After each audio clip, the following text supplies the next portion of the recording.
Welcome back to Bulletproof Mindset, Scotland's #1 health, fitness and entertainment podcast, should I say. And today we have Katie Byers, the first returning guest on the show, and I'm excited to share today's episode because it's a fantastic overall banger. We're talking about everything to do with nutrition, to relationship with your body, to relationship with foods, and how you can apply some real fundamental strategies to try and better that relationship. This is a great episode. Katie is fantastic at what she does, and you're going to hear all about that in today's episode. Now, if you're new around here, every Monday and Thursday you can expect an episode from me and a lovely guest episode on a Thursday. The only thing I'm going to ask of you, and this is completely free to do, is to consider rating the podcast, particularly on Spotify. If you like today's episode, leave a 5-star rating. This is the best way to support the show. It allows me to reach a wider audience. And if you're watching on YouTube, you can comment below this video. You can actually comment on Spotify as well now, and let me know what you thought of today's episode. Consider subscribing. If you're not on YouTube, you can find us on YouTube at Bulletproof Mindset. You can find me on Instagram at Coach Crossar, and of course you can find Katie's details in the show notes below. Highly recommend following her Instagram page because it's always jam-packed with great value. So without further ado, let's get into today's episode because it is also jam-packed with great value. Enjoy the rest of your day, enjoy today's episode, and I'll see you on the next one. But the last time you were on here was 120 odd episodes ago. How many was that? It's crazy. That's wild. It's crazy how time flies, and it's only been, is it a year? Maybe just over a year? I think a wee bit more, because I think the last ones I'd done was either yours or Gavin's. I think it was Gavin's. Gavin's was. So I came a long day. So what you been up to since then? You're like nearly. Can you say what you're doing? Like with the therapy? Aye, the therapy stuff. Aye. I'm just I'm just more conscious of like what no, like gaslighting, no. I'm like therapist training, so that's interesting. I'm in my last year now, so I've got like fit to practice, allowed to work with adults. Still under you're always under supervision with therapy, but still as a trainee until I've got my hours and stuff. So that would be cool. So maybe in the next 100 we'll bring you back on, we can speak more about that sort of stuff. But in today's episode, I thought in the world of fitness just now, you're seeing a lot when it comes to nutritional stuff. Ozempic is obviously another buzzword there, topic, a buzzword and topic that people are diving into, and it's weirdly became quite easy to get your hands on, which I think is very interesting. I think I was quite naive about that. I was actually talking to like one of my lassies. We were talking about it because she was saying quite a lot of people in her life are on it, and I'd say that to her. I think I was quite naive. I've done a wee bit of a U-turn on it. Aye. I think me personally, I'm going to do like a deep dive topic on it, but I think like what is the point in saying that like you don't need this because people are going to use it anyway. And I thought, right, you know what, maybe I should just communicate what is the dangers on it. It's like, right, if you're going to drastically cut your calories, you want to maintain your muscles, so at least do this, but then you're low energy and all this sort of stuff. Do you, where I want to start with you is, the argument is people are lazy, and obviously that's like a fucking generalised blanket statement to have. What's your take on that when you see that when you hear that from people? From a Ozempic point of view, I don't like it in any realm because I think it's really unhelpful. I think it's really, really unhelpful. I don't think that's ever motivated anyone. Well, that's me being very blanket, but some people might be motivated. Yeah. But I think if you're saying to someone, that's just lazy, that doesn't make them go, oh my God, thanks. Like, that's helped me, I'm going to go and change. But I think with Ozempic especially, like, it's such a valid clinical intervention for like different health conditions. Like where it genuinely is so much harder to lose weight, or for the sake of health, they need to bring that weight down quite quick. And there's lots of different things like PCOS and different metabolic syndromes or metabolic affecting syndromes that actually do benefit for a clinical intervention. So when it's through a clinician, I've got nothing against it as long as it's supported with lifestyle. Yeah. But it's when it's this when it's in like aesthetic clinics. That was going to be my next question for you. So it's weird that you just need to be qualified to be able to give an injection. Yeah, and you can do it. You can do it. Yep. Weird the regulations around that sort of stuff. It's quite scary. It is quite scary. I think that's it. Like, I don't think it's. I didn't realise that answered your question. I don't think it is lazy, but I do think it's like a massive backstep in the industry. Oh, you think so? I think it's really quite scary because I remember like the whole like heroin chic kind of pattern, and now the sort of things I'm saying is like Ozempic queen. or like that's what I'm seeing. Someone lose a lot of weight and they're like, oh, Ozempic queen, and it just feels like this massive back step where it's like lose weight at any cost. And I worked with a woman before who was put on Ozempic by her doctor due to health conditions, and it made her so like just feel so ill. And she was used to like really successfully losing weight through her lifestyle. So when that then impacted her feeling quite shite, she was like, this is horrible. Like why, this is not the best way to do it at all. So I don't think it's lazy. I think it's human nature that if something's there that you think that can help me, and if you feel as though you've tried everything and everything's failed and you've not had the right support, probably. Yeah, I think it's really where it comes down for me. It's like, how many people do you know that's tried every diet under the sun? And they're like, right, diets don't work for me. Yeah. The gym's not for me because the modality or the experience that they've had, it's just not been for them. So it's completely written off. And then it's like the shiny object syndrome. It's the new 5-2 diet, the new keto, the new whatever it is. And it's like, right, cool. Such and such has lost a shit ton of weight in this. Or have you seen any celebrities endorsing it a lot? That was another thing. It's always a thing with celebrities, and it's like, oh, I thought we were beyond that. Like the whole, I'm like Jennifer Aniston diet. I don't know if that's one, like Kim Kardashian fucking shit that you see. I thought we were by that, and then I see everybody's looking at their style of training and that sort of stuff, and it's like, well, we're actually still a big bit of society's a wee bit of brainwashed.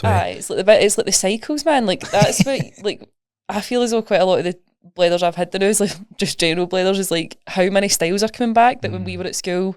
Well, I got my mullet back. My mullet's back. Do you know what? I've talked about this for weeks and I don't let it go as New Balances because I had to wear New Balance because my feet are flat and I get slagged rotten for it in PE. Oh, did you? And now it's so cool that it fucking rips me because I'm like, see if I kept mine. I remember a boy wearing New Balance when I started working in BT and I was like, they're dash shoes, mate. And then it's weird that he was actually ahead of the trend because they are definitely back. I was like 14, just slagged rotten. Now I'm like, you. Yeah. So how much does celebrities play a part in this whole like wave, do you think? I think massively, man. And it's one of these things like, I've got quite a funny relationship with it because I think like individual responsibility is so important of you're never going to be able to control the worldwide narrative and what's going on in celebrity culture and social media. So you need to kind of have that work with yourself that you can consume that kind of information in a protective way for you. That's not going to, because like, for example, the folk I work with can see those Ozempic trends and say, I'm noticing that triggering my thoughts, I'm feeling this, but the whole awareness side of things. It's like process different, so that's important, but equally I think there is an element of if you are in a position of influence, you've got a responsibility. And I think that's what bugs me is it kind of feels like the new steroids at the same time, like the amount of wrestlers that on steroids and we were Waynes and wouldn't admit they're on steroids. It's just the 100 push-ups every night and you'll get this physique. And they're like buffed it out and you're it's like protein powder. So then it makes you feel like, well, I should be able to do that, how can I not? I think it's almost like that again. It'd be interesting to see how it evolves. I see it in America more because, I don't know, they always seem to go 100 miles an hour and seem to be 5 years in front of us, but you can see the trend starting to bleed over here. I had a client who said that all she had to do was send a picture of her face into the doctors to get a hold of it, and she took a picture of an old picture that she wasn't quite happy how her face looked, and that was enough to get that sent out there. And that was, you got your leaflet, your standard kind of guidance leaflet, and that was it. And on top of that, that's then she's like, I tried it and it didn't work for me. And I'm like, right, there has to be, if we're going to have this come into play, I think a really good coach along the side of that is going to be crucial for so many people.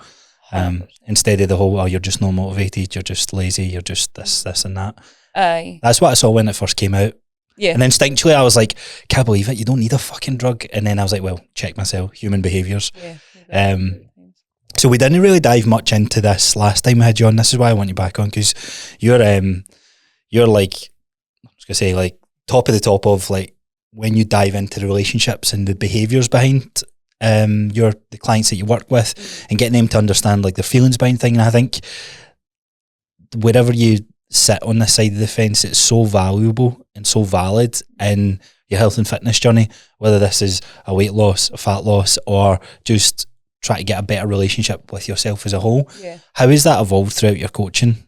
Like when did you start finding out that, oh well, it's not about calories in, calories in, calories out, there's actually more human behaviours behind it that actually matter more than the foods that you're fucking eating? I think I always had that. I always had that wee niggle. I just never done it right at the start. What do you think you'd done wrong then? I think I tried to fit the mould of what I thought coaching was meant to be and PT was meant to be. So things that didn't feel right for me to talk about, I'd still talk about because I kind of felt as though you had to. So it wasn't in line with my values. It wasn't in line with where my kind of heart draws, which is the more relationship and behaviours and all that kind of thing. So it was more like, literally talk about like banking your calories and that, like things that just weren't.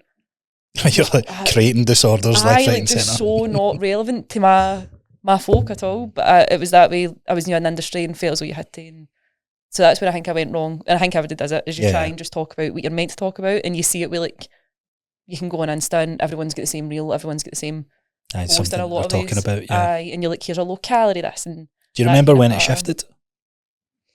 I don't think I remember when it shifted because I think we all go into our own wee echo chambers kind of, and I went into my own wee echo chamber of surrounding myself with coaches with similar values to me. So I never really had a lot of other pockets of the industry on my Insta. So I kind of felt as though it shifted when it maybe hadn't shifted quite as much. It's just that I was in that wee echo chamber of relationship with food and body image and stuff like that. And then you do see other things that you're like, oh, right, okay, that's still happening. Aye. That's still happening. You come out it and you're like, right. Aye. Still fucked. Aye, definitely. So let's talk about body image first of all, because I think this is a really good one to start with, because body image, nutrition and these things are normally like go hand in hand. And then there's the whole underlying behavioural part as well of that. What do you think, or what is your like go-to moves strategy-wise if someone's got a poor body image with themselves? Or how are you identifying that first maybe? So I think like a lot of the signs of having a poor body image, so like a poor relationship with your body, is if a huge chunk of your thoughts is preoccupied by how you look. So if that's what you're thinking about quite a lot of the day, regardless of whether it's like good or bad, quote unquote, kind of thing, like if you are thinking about, you're constantly body checking, you're constantly tensing in the middle, like all this kind of thing, that can be a sign as well as I feel shit in myself. Oh yeah, I know. So, you automatically think you're judging yourself from a poor point, but also like constantly flexing that, because I remember that's really how mine started, more from a positive side of things than actually going, oh, you're out of shape or anything. Mine was like, oh yeah, like flexing and all that, and I was like, why am I doing this all the time? So it's you so miss weird. it because you think this is great, but it is like your whole identity becomes your body, and that's not a great relationship with it, kind of thing. The kind of thoughts you have as well, if you notice that your kind of go-to is criticism of your body, or it is anger towards your body, or disconnect for your body, or you look in the mirror and the first thing you do is zone into the things you don't like and criticise them, like those kind of feelings, you tend to dodge events or really panic about what you're wearing, or have all your clothes lying out because you're trying to find something that doesn't make you feel shit. Like if it's really focused in on how you look and you notice this disconnect for your body of it's you vs them rather than this is just me, and you notice that kind of pretty harsh voice that you wouldn't talk to your favourite person with. Aye, for sure. You would never say to someone you love. Aye, somebody that you love. I love that as a coaching cue. It's like, would you speak to someone? Is this the way you're speaking to yourself? Would you speak to someone you love like that? I've only really done it with mums that have daughters, and they're constantly judging them. I was like, imagine your daughter was speaking like that. How would you react to that? No, she would never do that. It's like, well, why you? Aye, I love it as well. Like that kind of thing where it's like, so often your daughter gets told she looks like you. Aye. So like, what message is she getting? And that can be quite, without it being a shame thing, like, what are you telling her? It's quite a nice realisation for folk to be like, oh, well, how would I want her to talk? How would I talk to her? And it's quite nice. So those kind of, if you believe your values and how your body looks, whether it's good or bad kind of thing, if you've got quite a lot of, if you imagine like a wee pie chart of your brain and a massive chunk of that is like taking up of your body thoughts, that can be a sign. If you're yo-yo dieting, chronically dieting, always looking for ways to change it, if you're not just able to kind of live your life without always thinking about your body, that's quite a big sign. And I think it's one of those things that like folk miss because it's so normal. It's like a lot of the time we've spent our whole lives on diets or our whole lives trying to change our bodies, and it's like that's our only goal is our bodies. And because it's so cultural, you kind of miss, that can just accepted. That can be quite a poor sign actually. That might. What have you found that, so obviously last time we dived into your story and your body image, what have you found like through working with clients, like where it usually stems from? Where's like the main pillars? So obviously I would imagine social media, a big part of it. Social media is a big one, definitely, 100%. But I think like culture in general, like society in general, it's always going to find a way to communicate those messages to you. So when we were weans, we didn't really have social media, but we still had these ideas of how we should look, or our mums still had I was going to say, it's usually from parents, isn't it? Aye, Friends, family. That's probably the biggest influence. Generational impact. Aye, you're kind of close on it. There's like studies as well of, specifically in teenagers, that they are more impacted like negatively, body image wise and self-esteem wise, through their close relationships than they are social media. And that's in like this generation that uses social media a lot. Yeah. Like if they see a picture of their best pal on Insta, they're more likely to kind of chronically compare than they are a celebrity, even if their best pals use filters. Yeah. And they see their best pal every day and they know their best pal doesn't look like that, they're still more likely to chronically compare. Yeah, it's crazy, isn't it? Yeah. So I'll always find a way. I think social media is a big part, especially now. I think there's like this part of like, if I get blush blindness, brow blindness, I don't know if you've seen that actually. What's that? This is again, it's very targeted. Pure guy. Pure man here, like, blush what? So if I get that, like, I like quite a lot of, so I'm shite at TikTok in all honesty, but I'll make a point to try to go on, because we go in, me and Rach go in and do workshops with high schools. Oh and yeah, stuff. of course. So, so it's quite nice to kind of see the kind of things they're getting in social media, because they would tell us like, this comes up my For You page, and I'm like, what's a For You page? Yeah, it's like trying to keep up with the kids. You're like, shit, I am getting old. I don't think myself is that far to 15 until you're around with 15-year-olds, and you're like, oh my God, I'm so old. And you're trying to you're trying to keep up with them. You're trying to be like the pure cool. So FYP, I know what that is. I've got like 7, so like pure don't know what it's about. But so I try and spend a wee bit of time on it, more so searching those kind of hashtags, kind of see what's coming up. And there's this trend, I think it's a trend, of like women, young girls, adult women putting like videos of themselves up and being like, what kind of blindness have I got, or be brutal with me. Oh, sorry, I think, yeah. So it puts a filter on, it's like, this is how you look, or is it filter? I think they still maybe use a wee one sometimes, but it's more so no filter, and they're like, what blindness have I got? And people are like, brow blindness, fix your brows. Well, they're getting judged. Right, okay. You should dye your hair, you should do it, like how to be more acceptable, and it's like an actual trend through all ages. Wow. So it's so sneaky, where it's like it's as if it's just like this normal thing that people are doing, but if you look at the message in it, it's like, you're not enough as you are, until you get feedback from peers and they tell you how you should be, and then go and change yourself, rather than, well, what do you like, what are you comfy in? Do you remember growing up, we had that site, I'm sure a girl killed herself through it, where you could post you and get anonymous feedback, and people could write comment. Do you not remember this? No, I remember. I thought it was like, I was thinking that Ask FM. I remember that. There was like anonymous things, but no, there was something that you could put in your Bebo or your MySpace, whatever it was back in the day, and you would get anonymous feedback or comments from people. And it's fine.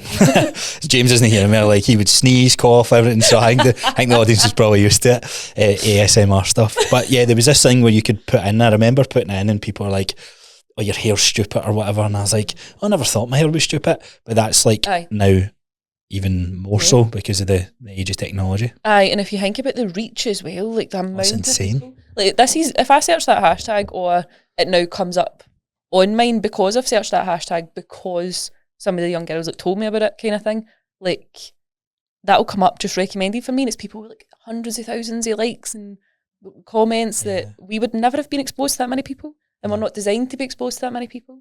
So that's like a lot to try and process, and it's hard. It's your core beliefs are so resilient that you've formed as you grow up, and if you've got something in there that's saying like you're not enough, or you're unlikable, or that seeds planted at that young age. That's already there, and it's not hard to flare up.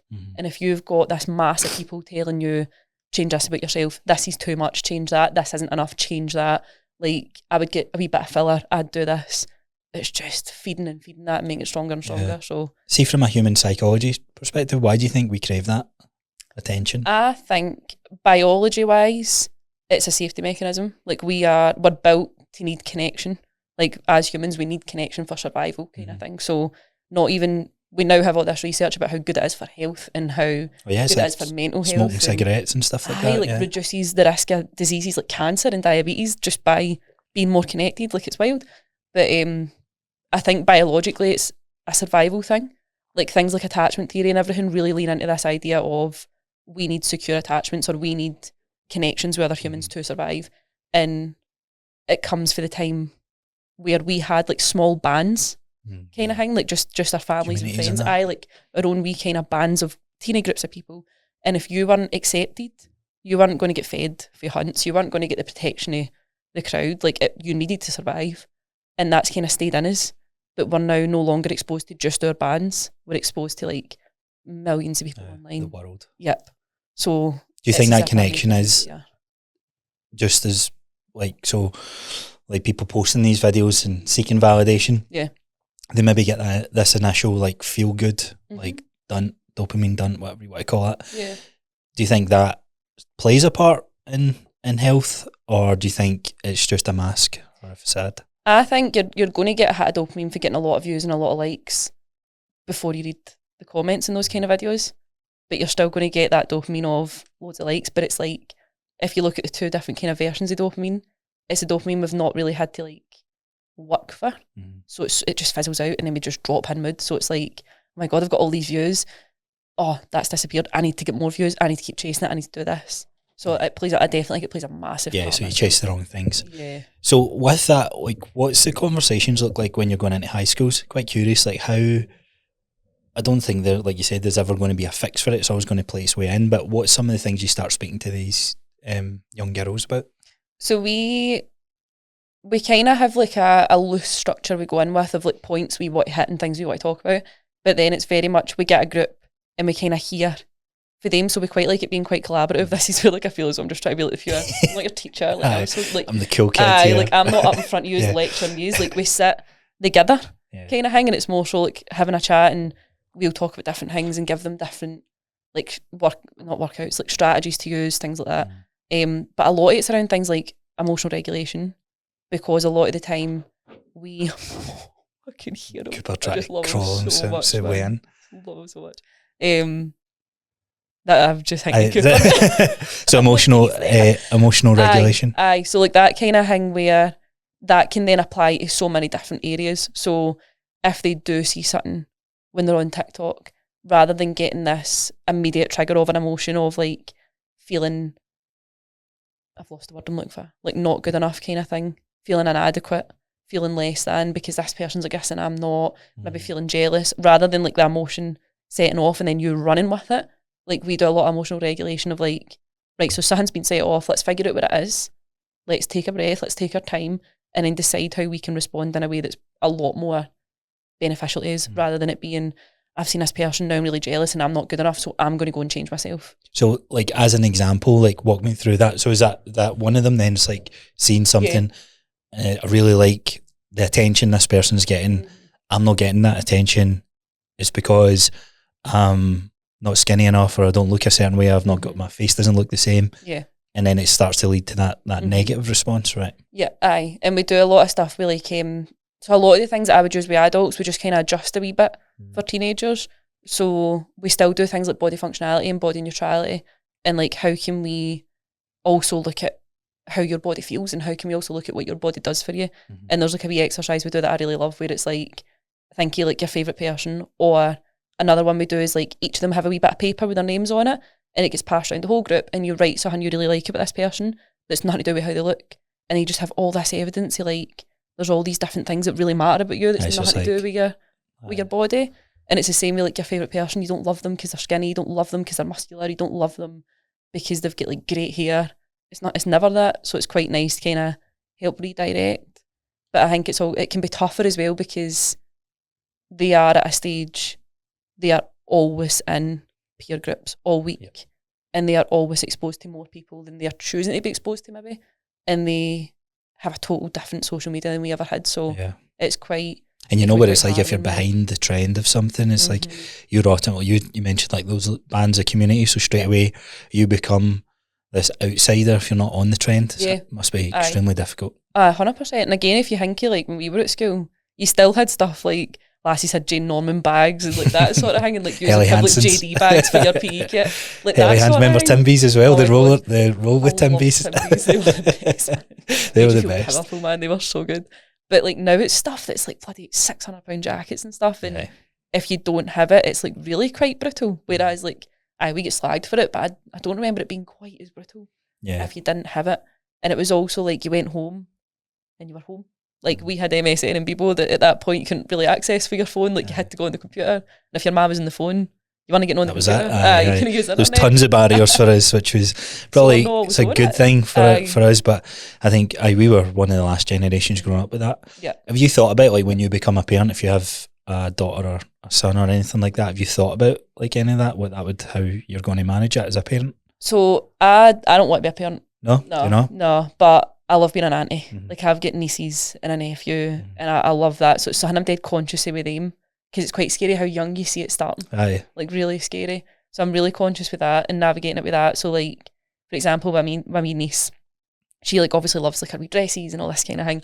And if she asks me if it looks nice, if I tell her she looks really pretty, I also tell her stuff like, you're also really funny and like you're so smart, and like I love how creative you are and I love how kind you are, and make sure it's like it's never just how you look. So you're always navigating that from that. Aye, and it's just these wee things like it's not bad to give compliments on how you look or anything like that, but don't make it the only thing that people hear. Don't make it the only thing the Wayne hears, kind of thing. Like, cause she's really funny, she's really smart, so it's like making sure she also knows that. Like, you look so pretty, babe, but you're also like hilarious, and you're also such a good sister, and you're also this and this. So it brings back to personality more than the look side of things. Aye, and she'll like she quite likes. I actually deleted the video because kids on social media now kind of scares me a wee bit. The more I've heard about how it's just scary. Safeguarding wise. So like, I had a video where she'll sometimes sit with me when I'm training, like at home, like in my wee cabin, and she's so funny. Like the part she hits it with, she's like a wee PT, but all the kind of chat we have round about that is like how strong the lift is, and am I lifting it properly?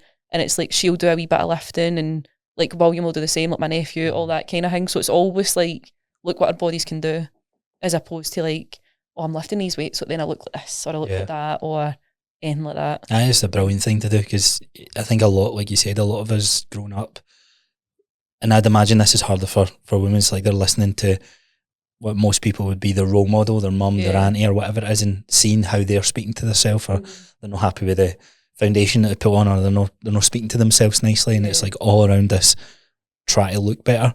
Is it the same in adults then? Like, how does it differ from kids to adults when you're talking about like trying to overcome these body challenges or body image challenges? What some strategies within the adult side of things?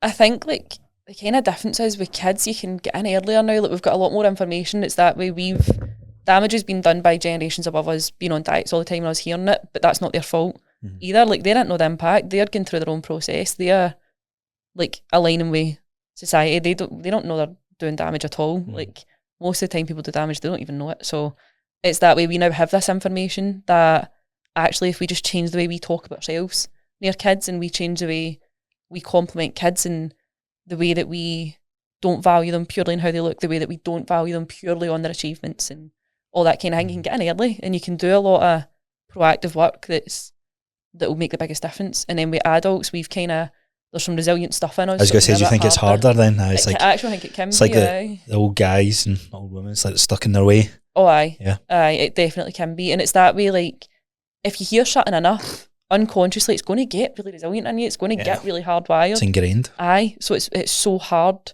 but it's possible. It's completely possible. Folk do it all the time. Yeah. But it can definitely feel that wee bit harder. Like, but I've got a lifetime of evidence that tells me this thing that I believe is true. And it's then having to kind of rewrite that and reframe it and change the evidence and give new evidence that actually you're not just your body. And although you've heard that message your whole life, we can choose different. Yeah. And it's completely possible. Like, hundreds of folk have done it. Hundreds of folk have done it with me. It's just, it can feel a bit harder because you're like, but I've lived my life like this. Yeah. So say someone comes to you and it's like, right, are you getting inquiries more geared towards that because they know that's what your expertise in? Or would you ever get an inquiry through of someone that's like, I really love what you do. My main goal is I'm looking to shift this weight? Almost everyone. Oh, really? Almost everybody. So not everyone, but almost everyone. Like, fat loss is in there. Right. So they know what I do, and it's rarely do I get an inquiry that's like, I want to lose this much fat by this time. Like, rarely do I get anything like that. It's usually like, I want fat loss, or I'm pursuing fat loss and I've had a standstill, or that kind of thing. But I also know my binge eating's a problem. I also feel so shit in my body. I've also been 4 sizes bigger and I still feel just as terrible as I am now, or 4 sizes smaller and I feel just as terrible as I am now. Right. So it's like they recognise there's something there that's not right. Aye, and it's like I still want fat loss, but I also want to work on this, which you can do both, absolutely. So before we come on to like the strategy side of things, then going into the nutrition part, say someone comes to me and it's like, would you open up a discussion with them or take them on as a client if they're like, here, really like what you're doing, I have a weight loss goal and I want to achieve it by this date, like what's the conversation look like from a coach perspective? So I think managing expectations is so important. Where like I personally don't love having like a number where you're like, I need to lose this much by this date, because you know the scales, you know how you could then feel if you miss it by a pound and that kind of thing. But some people love it, and the most important thing is client autonomy. I think like you do what you want to do with your body and I'll support you and have your best interest at heart, kind of thing. But it really depends on like how much they want to lose, how quick. And I might have that conversation with them of like, we're not going to be able to do that in a way that's necessarily healthy. Like if you really, really want to do that, there's ways you can do it, but you're then going to have a lot to work on after, and I wouldn't recommend it for a health perspective. But again, always keeping their autonomy at heart. I'd never just be like, no, not doing it, can't do that. I'd be like, it's your body, you can absolutely do what you want. Here's my concerns, or here's what we could do. And sometimes folk come and they do have like, I want to lose this much by this date, and we might be like, yeah, we probably could. It's going to take this, this and this, and we're going to do this to be protective of your relationship with food and your body image throughout that. Or it can be that kind of conversation. So I think just depends how much it is, how quick. It's always going to be like individualised to the person. And really depends on where they're at. 'Cause if someone comes to me and they're like, I want to lose this amount of weight by this date, and I'm also regularly binge eating, or I'm also regularly restricting, or this kind of thing, then it may well be a case of I wouldn't recommend fat loss at all right now, because we're just going to be fighting with ourselves, kind of thing. This is good timing, because the next episode after this I'm going to do who is fat loss phases first. I've done a wee series on it. I was going to do it back to front, but I was like, I'll hook everybody in who wants fat loss, and then at the end be like, most of you listening to this, you ain't ready. And you find that like most of society, like where we're at as adults, because we've been exposed to several diets, aren't quite ready for that step?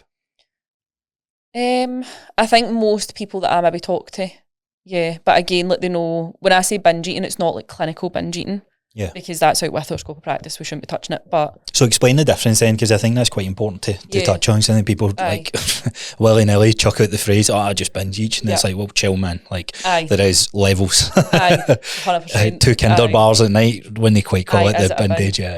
Definitely. So that's one of the things I've wrestled with for a few years as well, is like saying binge eating, because I know that's the language that people use, and they use it like really colloquially, but it's not clinical binge eating. So it's one of those things, if someone tells me they binge eat, I'll still get a blether with them, but I'll like figure out what what's they binge mean eating for you. Like what is it like? So like binge eating, where I would be redirecting to like a clinical professional, so like an actual therapist, dietitian kind of thing, or a combo. There's like a combo.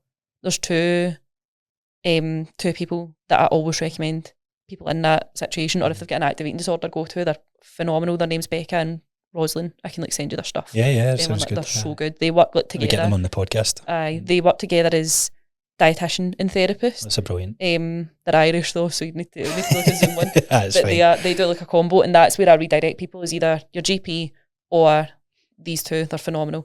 But like if someone was saying to me that they were regularly, maybe like a few times a week or once a week for a few months kind of thing, there's DSM-5 criteria as to what's defined as it, but I forget the exact number.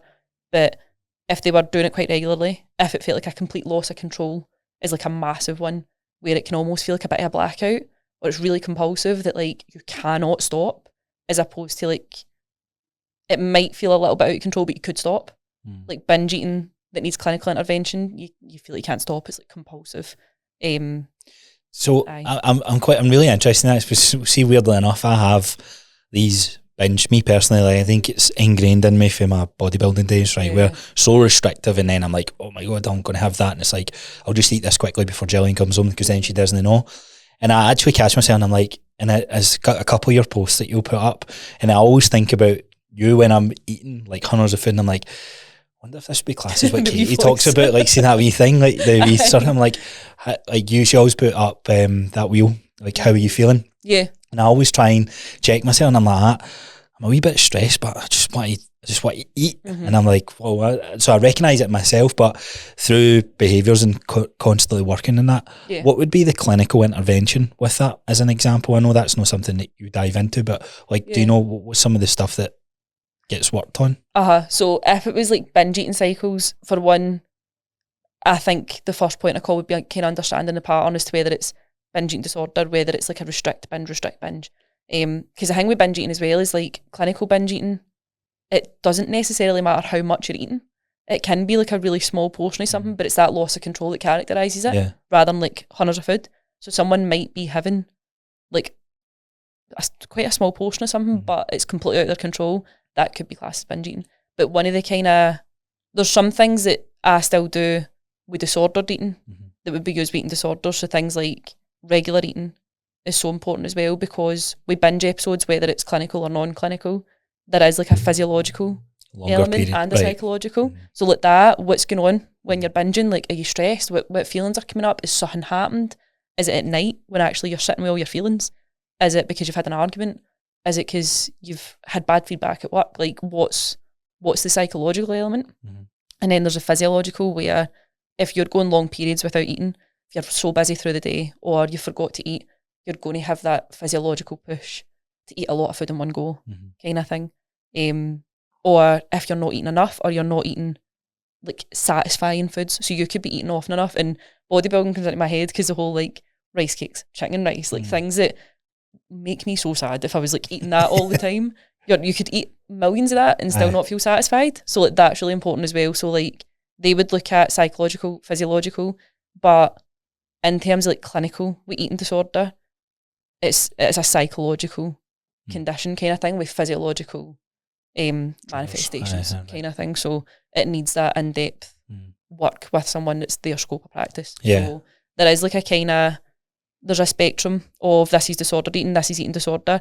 And if I ever even slightly suspect that someone's coming close to eating disorder, I would refer them to speak to their GP before I would even like consider taking them, and always make it so clear to them that like this isn't because you are too difficult to work with. This isn't like a you problem. This is out with my scope of practice at the moment. So to keep you safe, we need to go down that route kind of thing. So how many people do you end up coaching that just through awareness they start to identify that it's like something that they've done for years and years and just never really thought about it, and then as they hire a coach, it's like, I've never really, oh geez, I didn't realise that I'd done that, as they start tracking the life of whatever it is that they're doing. And it's just keeping track of their emotions and that. It's like, well, I had that quote unquote binge episode again. I think everyone to an extent, like it's not been that often that I've had someone start with me and then been like, I think we need to actually get a word with your GP kind of thing. It's not been often someone starts with me and then I'm like, this might be more clinical. It's usually easier to pinpoint through conversations beforehand. And it's usually not their first instance either. So usually they've had it before and it's maybe a flare up kind of thing. So in your coaching then, in the kind of the realm that you're coaching people through, what, when it comes to, if we move on to the nutrition strategies and things like that, like you said, everyone's got an element of episodes that they'll, Cooper wants in here. I know, I don't know, Gillian must have left or something because he doesn't normally sit there. Everyone has an element of, like, there's a food, or the way that food's engineered, like, is, some of it generally I think has been laced with cocaine or something like that, because there's such an addiction with some of it, and I don't know if addiction's the right word. You can correct me if I'm wrong there, but the food is a coping mechanism for a lot of people. What strategies that you go through when it comes to the nutrition piece? Because back to how we opened the episode, a lot of people struggle with weight loss, fat loss, weight gain, whatever it may be. And a big part of that is closely associated with the foods that we eat. And most people automatically think we just need to eat less. So what would be like your favourite strategies that you would go into with someone to help them manage and navigate through that? I love the conversation of food addiction purely because it doesn't meet criteria for an actual like addiction the same way as like drugs or alcohol. I always see BioLane stuff and I'm like, but there's a lot of things that seem to match up is what you would call an addiction. That's the thing, like it doesn't meet the criteria, but it can feel like an addiction. It absolutely can psychologically feel like an addiction. It's like you said earlier, it's like the word that people use, so you just kind of use it so you're understood, but then you shift the conversation. And that's how it feels to people as well. So they'll use that word as like, I feel addicted to food, and I don't think it's helpful to be like, actually it's not an addiction. Like I think it's helpful to kind of bring that up at some point in a kinder way to kind of release that tie of like, oh, I'm actually not quite as stuck as I might feel. You're not stuck in addiction, but it can feel a lot harder to shift. I feel like I'm addicted to this. That can feel harder to change than like I feel addicted to it. It's one that I find dead interesting because it's like, if you look at the responses, it's so similar. It just doesn't meet criteria. What is the criteria then? What would like the breakdown be? Like what differs it? I don't think I could rhyme it off, to be honest. I don't think I can rhyme it off. But DSM-5 is like the kind of diagnosis. Or like as in like the things, right. So it wouldn't come under the same ways like drugs, gambling, alcohol kind of thing. But it certainly feels the same. And I think what's so hard about that as well is like you don't need to be like taking drugs every day. You don't need alcohol, you don't need gambling in terms of survival, but you need food. Right. Okay. So I think that can feel so much harder for people as well, where like if you feel addicted, you can't get away from it, you need to eat. So it's like really hard to kind of break that feeling. But nutrition strategies, you asked me. No, because it's on par with what we're talking about, because a lot of people think, oh yeah, I'm just addicted to chocolate or whatever it is, and they find that they can't get out that whole of the foods that they love, whether it's snacking or it comes under the binge episode.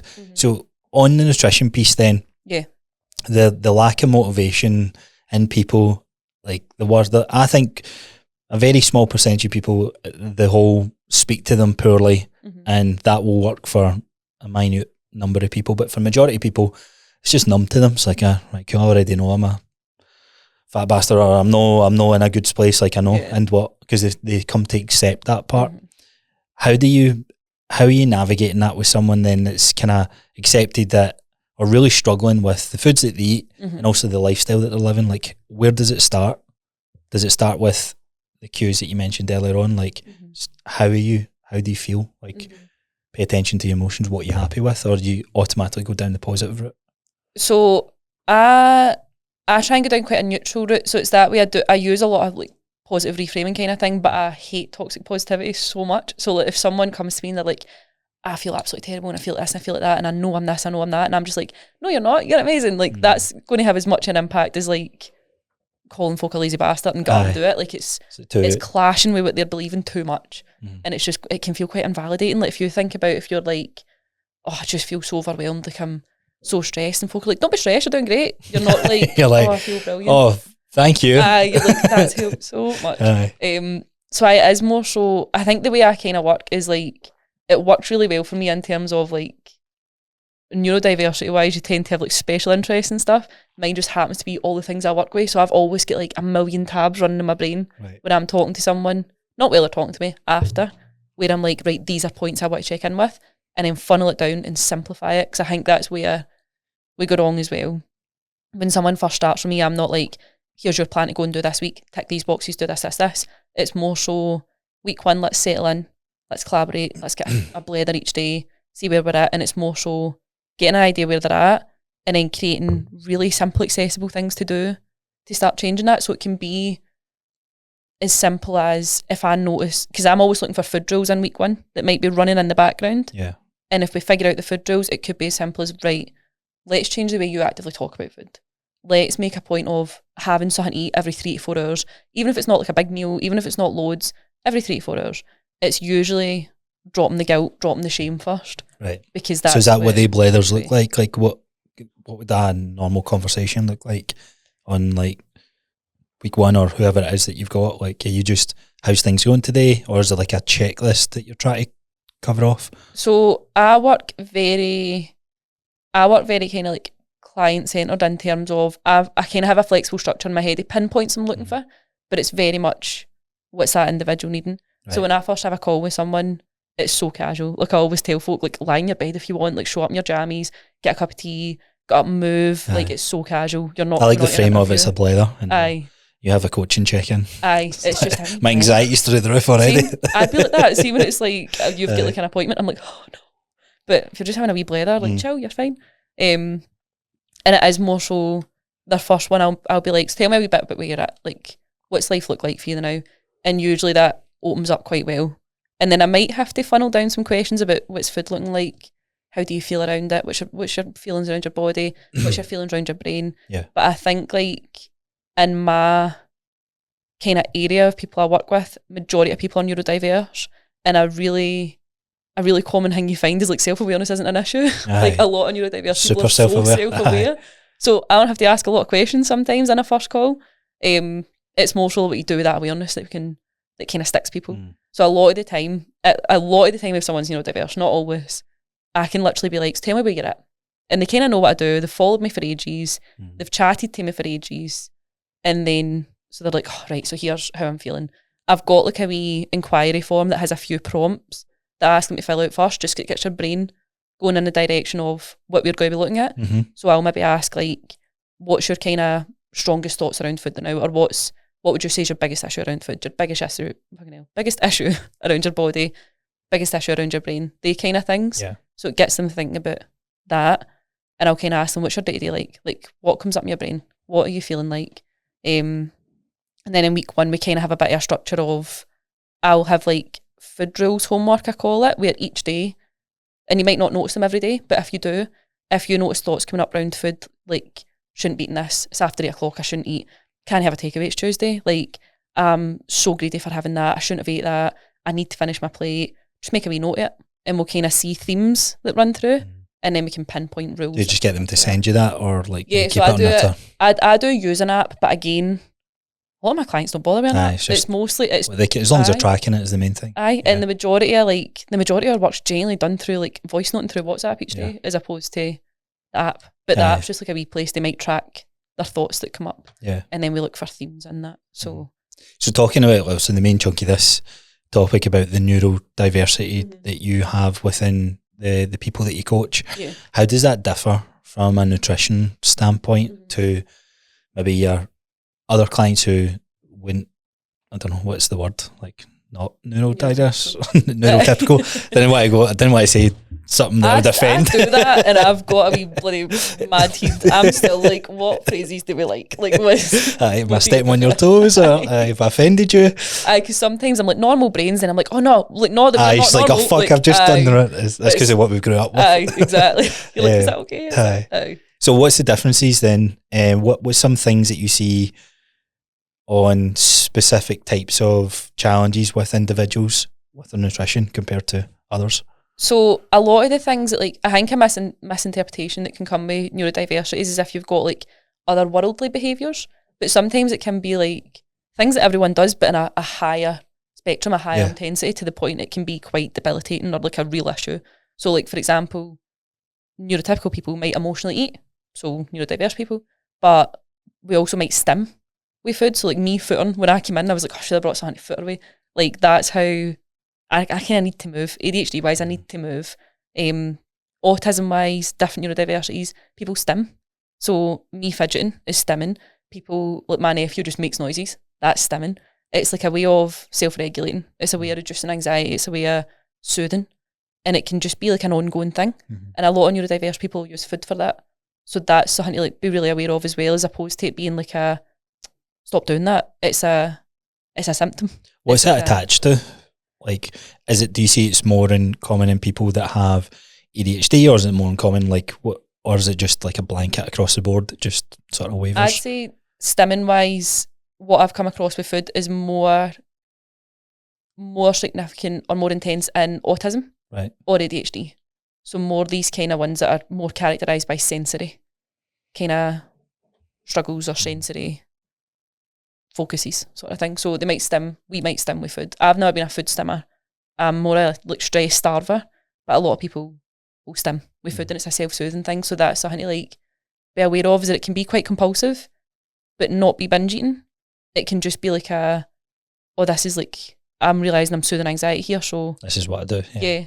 And it might be where strategies like, right, okay, let's pause and notice the feeling and look at our toolbox and what's going to work. It might be like slightly different tools we need. So we might need to get up and move. We might need something to like chew, different things like that.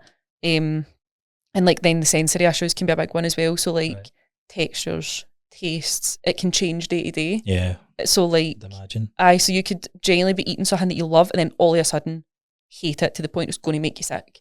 And something that can come up quite often with sensory issues is like vegetables and fruit aversions, and really struggling with that. And something that I used to be quite guilty of before I knew I was neurodiverse as well, before I fully understood it, was like if an adult was saying to me like, I don't like veg, I was like, grow up. Like, you know, veg you like. And I was quite jokey about it. I was never like, grow up, like, get a grip. Just more so like, there will be, like, there will. But it's more so that understanding of like, it can be a real aversion. It can be really, people can have safe foods, and that's their way of like having a routine, which can be super important in neurodiversity.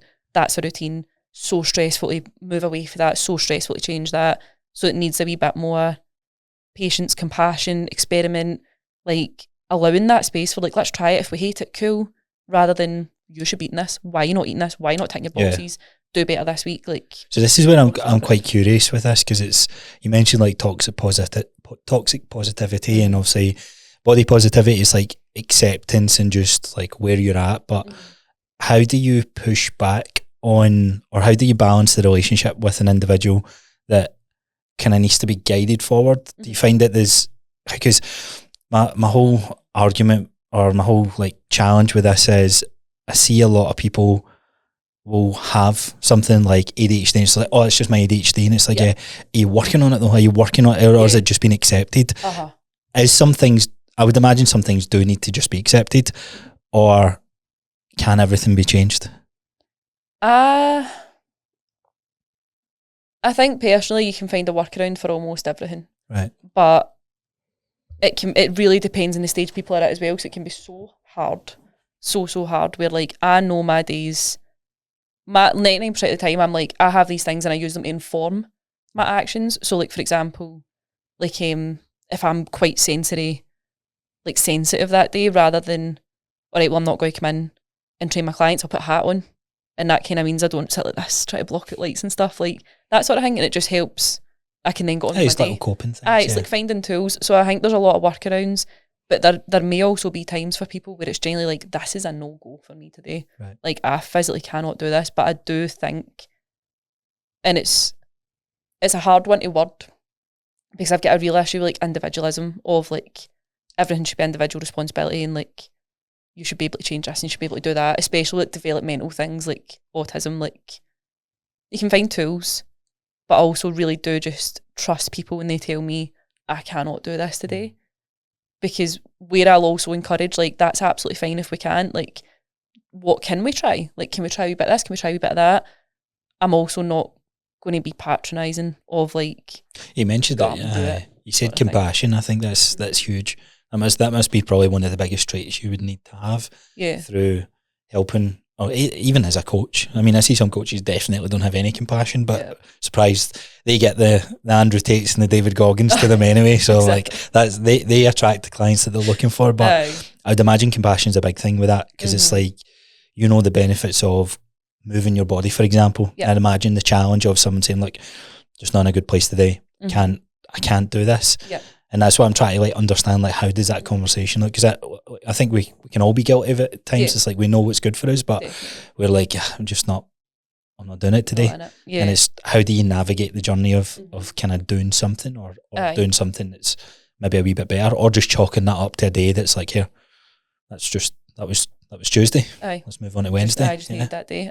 Dave. And that's the thing, like, I think shame's such a big part of it, and anybody, but especially like neurodiverse wise, I think you've quite often lived a life where you've been told you're doing things wrong, or you're not enough, or especially in school, like, different, you're weird, you're this. So there's this shame that can often come with it, like, if I can't do what other people can, or if I need to say I can't do this, it's like a deep shame sometimes. And someone saying to you like, get up and do it, when you genuinely feel like you can't, just strengthens that shame. So it's like being really aware of that. So like compassion, that's my biggest pillar in coaching, is like compassionate coaching, and then helping people create that voice in themselves as well, because we don't naturally have a compassionate voice often. So it's like creating that. But I think it's really misunderstood as well, where like a lot of the conversations I have when folk are like, can you explain what your coaching looks like, if they're wanting to like come on as a client compassionate wise, because they think they need to shout it, and they're like, I feel as though I'll get lazy, I feel as though I'll slack, because people think of compassion as softness.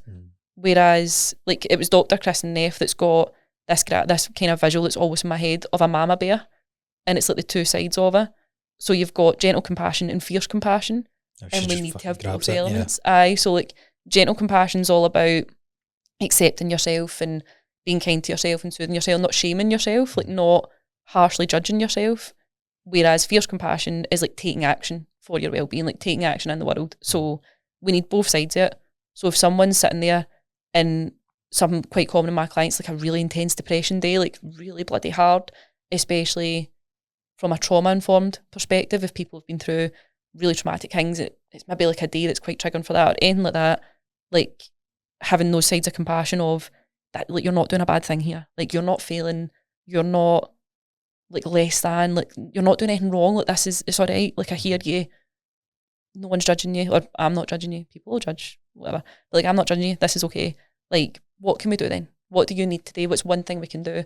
And that tends to be the prompt. Is that it? Like the one thing that they can do? Aye. What's one thing you can do for yourself a day? What would be some of the things that can be like, so it might seem so silly on the outside looking in, but it can create momentum? Yeah, that's my biggest thing, is like, let's get a wee bit of momentum, especially like ADHD wise. A lot of my clients have ADHD. I love that momentum. Fucking tick the box. Aye. Yes. And if you're in this freeze state of like, my dopamine's low, but I can't get moving to do something, it's like, cool, what can we do right now? And just keep it small, because it is that entrance level. And it can be things like, can we make the bed? Like, can we go and get a drink of water? Can we have a stretch? Like if someone, that's one of the things, it's like, if someone's having a really deep depressive day and they're like, I can't get out of my bed, like I physically can't do it, I'm like, how cool that you've managed to message though, like that's brilliant, that's amazing. You could have isolated, which is fine, sometimes we need that, but you've messaged me, that's fucking amazing. Like you've already done a good thing, so what's another thing we can do? And if it's like, I can't go out a walk right now, I cannot train, I cannot do these things, even though we know that's going to help us, it's like, can we do a wee bed stretch? Like, can we literally do a wee stretch in our bed? And that can be enough to create momentum. And even if it's one of those days where like, do you know what, I can't do it, and people are adults, I don't think it's up to us to be like, get a grip, move, da-da-da. If they are literally saying, I cannot do this today, like, you've done a stretch though, so that's amazing. Like, even if we can't do anything else, how cool that you've done something good for yourself. And it can be the acknowledgement that's the biggest difference as well. That can be the biggest difference, where we can be doing things good for ourselves, but if we are not acknowledging it, we may not feel the impact. It's almost pointless. It becomes, doesn't it? Exactly. Whereas giving yourself the credit, you build that momentum, even if you're like, what have I already done that I can give myself credit for? Yeah. So like, I forget to brush my fucking teeth some days. Like, I can run a business, I can be a therapist. Same with showers. I'm like, I haven't fucking showered today. I need to get myself a shower. David showers every day, sometimes twice, and I'm like, stop it, you've got too much brain space. But if I brush my teeth, I'm like, on you go, Hen, like, that's class. Do you mention self-care to clients, like take a shower or wash your face, or don't know, put your vitamin D, your fact, that's because Jillian's got hundreds of things that she put, she's got a mad concoction of stuff that she puts on nice sunscreen, like things like that, like, so you know you're doing something 100%, positive for you. and it's like acknowledging that as well, as like so in terms like your body functionality, for your body image, for anybody, part of that is self-care. So the way your body allows you to take care of yourself for your body and your brain, and how you can then frame that as also a gift to your body. So up your like stuff like that, it's a double whammy. Whereas if you're feeling quite shit about your body, or you're just feeling quite shit that day, if you go out and wash your face, if you can, even if you can't do a full skincare or whatever, put a bit of moisturiser on, put some SPF on, you are communicating this message of like, I'm worth looking after. My body's let me do that for myself. Thanks so much, body. I'm going to put a bit of SPF on you because you're worth protecting for the sun. And it can even be things like you get in your car and you put your seatbelt on, and you consciously acknowledge, like, I'm worth protecting. Like, I'm looking after my body here. That can make the biggest difference. Yeah, I can understand where you come from there, because I think maybe the old or the young naive us is like, you're just putting a seatbelt on. Who's that big? But you're creating that. It's automatic. It's just like bang the layer in your head of like, right, I'm going to start doing this. Aye, and it's wee things like that you could be doing every day that you can, if you just pause to acknowledge it, you start building this different narrative in you that like, you are worth protecting, your body's worth protecting, like your relationship with your body is so much deeper than just, I want you to look like this, so I'm going to do this. Like having these wee moments of making it a collaborative relationship where your body's doing things for you and you're doing things for them, rather than UVs your body. Yeah, no, and I like that. It can be things you're doing anyway, like having a drink of water and you're like, hydrating myself, like the welcome body. You drink, you're like, oh, that felt good. Exactly. Things that you're already doing. It doesn't need to be change the world, and especially if like people are struggling mental health wise or anything, that can be the key. How do you balance? So someone's in the rut of that. Okay, so you try to get them to think about the one thing. It's easy to jump to conclusions, but it's also, I would hazard a guess that individuals who have these low days, because I know myself, I'll jump to gaming, I'll jump to Netflix, or I'll scroll on my phone. How do you create? What do you do in that situation? Do you look to create barriers? Do you look to create awareness? Like, what's the script with that? So that kind of thing, again, especially from a neurodiversity perspective, but really anyone in our world now, we like our phones, telly, that kind of thing. I do think it can be quite handy to put actual barriers in place that slow you down, because then it gets you to take that pause and be like, what am I actually looking for here? And especially things like phones, I tend to recommend that people don't keep shortcuts for apps on their like home screen. Put them like in a folder, or you have to scroll to find them. Right. So it physically slows you down. Log out of your apps when you're not on them. So you have to log back in. Don't put it to remember me, because it's so annoying to have to put your password in. And if like you've slowed, I forget. I reset my password every time. I know. So if you're not logged in, that can be enough as well to make you be like, oh, I can't be arsed. I'll go do something else. Or it gives you that pause of like, what am I going on here for? What am I looking for? Like just creating wee barriers like that, and like logging out your Netflix and your telly, which again is so annoying, like so frustrating. So just pressing all the buttons to get back exactly, in. Like so bloody annoying. So if you do that, it can create this space enough for you to be like, do I actually want this? No, like that. Is there anything else you do like barrier wise, or is that the kind of main things? Like with that's the the sort of technology? main things is like physically slow down the process of getting onto it, because it's so automatic. Like, you pick up and start scrolling now, and you can get stuck in that rut. And I think like TikTok's the main one. I hear folks saying like suddenly it's an hour and you've been scrolling. But some people, I don't really like it as a self-soothe tactic, because it is immediate gratification. It's a distraction, more than the feeling of why are you depressed, or why are you having a It's a quick dopamine that dies off and your mood crashes. And I think like there's a place for it, where sometimes you genuinely might be like, I need to distract myself for 5 minutes, and that's fine. You might play a game on your phone, that sort of thing. But usually it's not that helpful. So like I get people to like set themselves like a limit as well, which I'll do. If I'm sitting there and I'm like, I just need a wee distraction now, I'll be like, right, you've got until past, and be so strict with yourself. Like, so, because you can be. There's a thing on your iPhone, I actually need to probably put it back on my phone, but you can put timers on your app. Yeah. So if you've been on an app for a certain time, there's just a pop-up that comes up. And it's like, you've been on this for 15 minutes. Yep. Do you want to snooze it or come out the app? And also you have the decision where you can keep snoozing it, and that's what I found myself doing before. I was like, wow, that was a quick 15 minutes. And sometimes you need the interruption that stops the scroll. Snoozed it again, and I'm like, okay, that's 30 minutes, right? Chill, move away from it. It's quite hard to shift with that. It can be that, so that kind of thing could be class, like something that pops up and literally stops you scrolling, because you might like be scrolling, notice the time and be like, oh, one more minute, and you kind of break this trust with yourself, which can then be so hard to like be built. Yeah. So having like an actual interruption can be so helpful. Yeah. Definitely. And it can be the same like food wise. I was going to say, so the last part of this would probably be the other thing that's the coping mechanism, or the coping part of this would be food, because it doesn't matter how low a day you're having, like you said earlier on, the addiction piece that's overlooked is we actually need food, whereas you can have complete stops with gambling, alcohol, and all these different things. So what's the food challenges then, and what's some strategies and barriers, or do you do any barriers with food? Yeah. So like deliberately creating like barriers in your food environment can be really helpful. So like again, especially if you experience something that makes impulse a bit stronger, so like ADHD, where you might react impulsively a bit more, physically slowing down and managing your environment can be really helpful for anybody.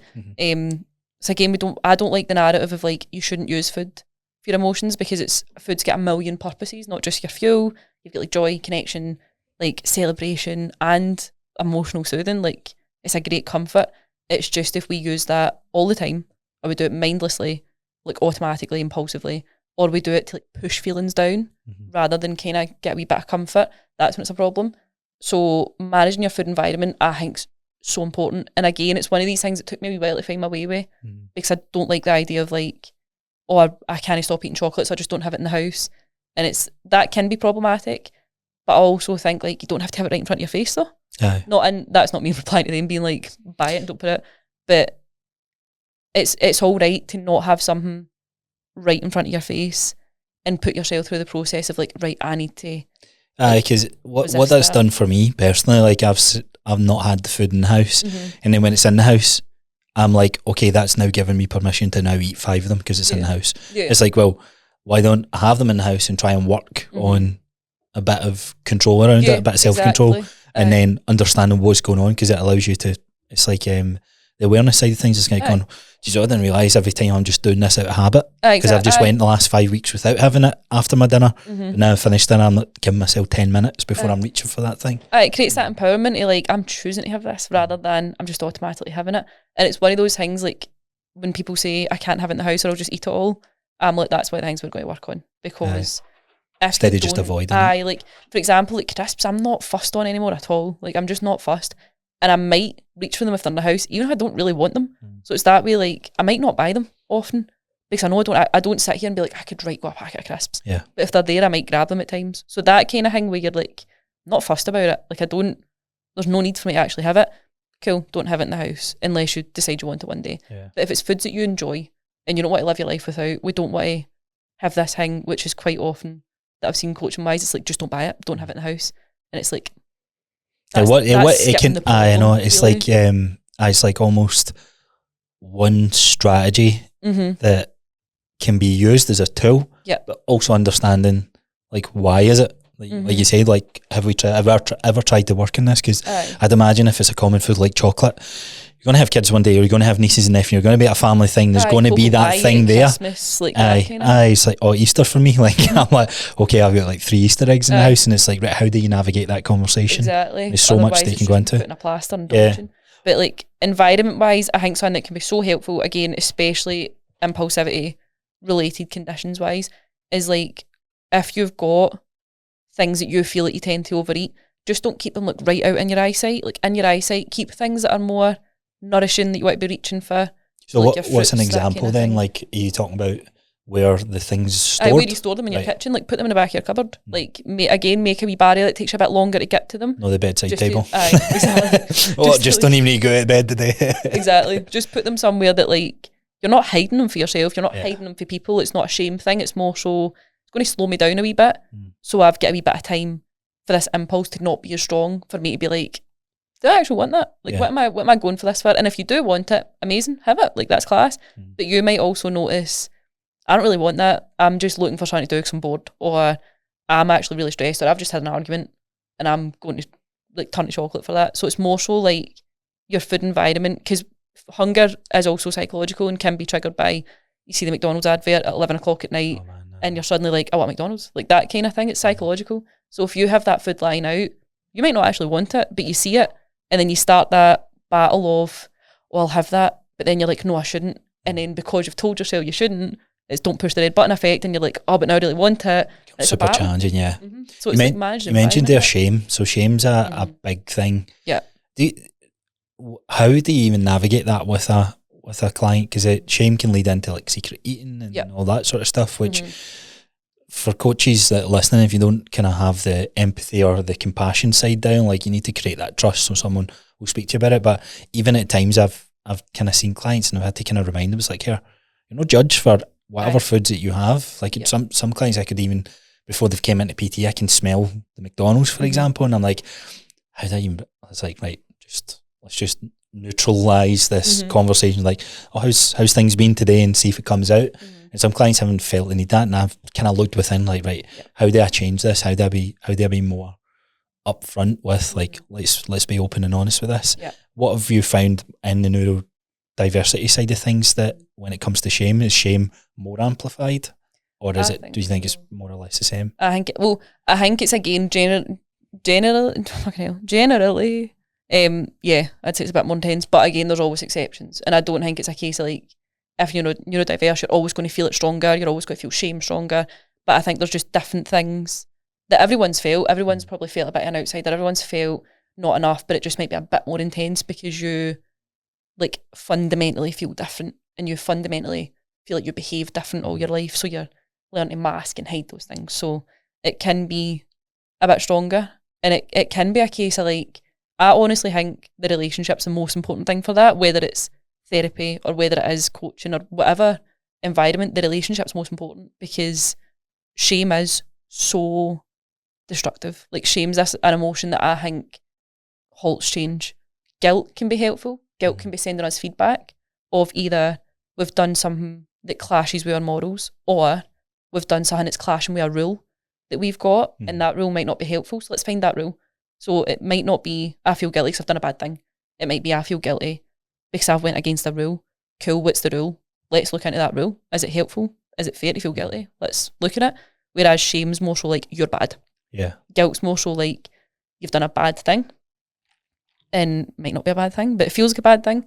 Shame is, you are bad. And it's hard to change for that. So shame's really a really harsh feeling, a really tough feeling.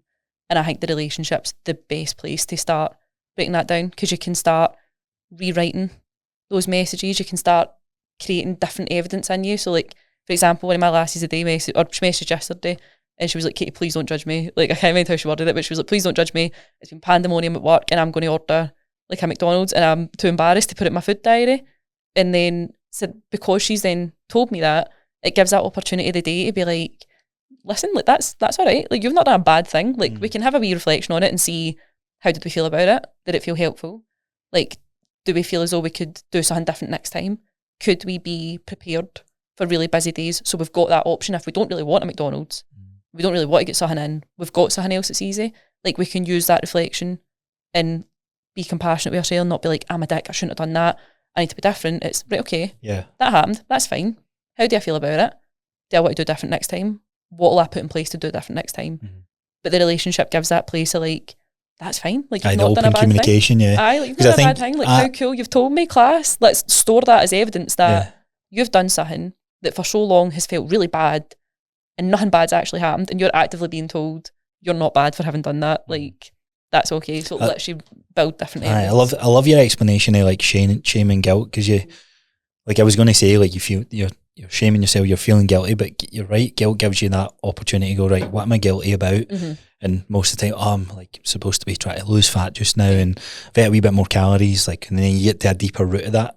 How do you go on the fat loss phase then with clients? Like, how does that conversation look? Is it pretty more or less the same of like, yeah, just let's speak about it. You lost the one, or you didn't have what you consider as not a great day. Yeah. What can we do tomorrow? Aye. Is it always looking forward then? Is that the biggest thing that you see? Yeah, if we're looking back, it's to be reflective rather than beat ourselves up kind of thing. So I think you need to look back again in any space of change. I think you're always going to look back at some point. So it is helpful to be like, especially with check-ins and stuff, or a reflection of the day before.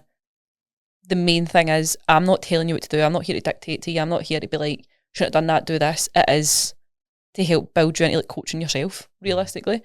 So it's collaborative, and it's, again, cool. How do we feel about it? If we look at your goals and your values, do you feel like that aligned with it?